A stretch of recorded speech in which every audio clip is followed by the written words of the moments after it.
अतिवृष्टीमुळे बीड जिल्ह्यातील शेतकरी अक्षरशः हवालदिलेत। सोयाबीन, बाजरी, उडीदाच्या शेतामध्ये गुडघाभर पाणी साचलंय। सरकारनं ठोस मदत करावी अशी मागणी हे शेतकरी करत आहेत।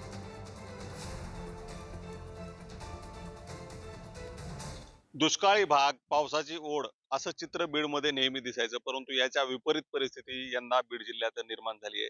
मे महिन्याच्या प्रारंभापासून जो पाऊस सुरू झालाय तो अद्यापही कायम आहे।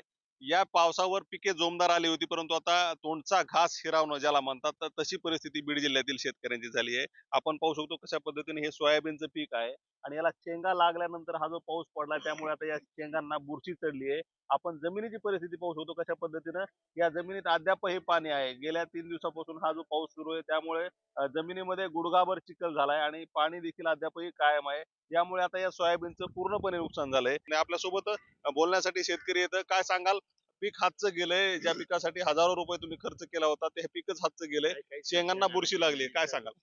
सर काय सांगायचं, खूप खूप म्हणजे खूपच प्रचंड असं नुकसान झालेलं आहे। त्याच्यात काहीच नाही, आता तुमच्या समोर आहे, गुडघ्याभर पाणी आहे, त्याच्यात काय येणार आहे? काय येण्यासारखंच नाही। नुकसान तर नुकसान आहे आणि हे पाणी कधी कमी होत आहे, दुसरं बी पीक घेता येईल का नाही आम्हाला ह्याची पण काही शाश्वती नाही।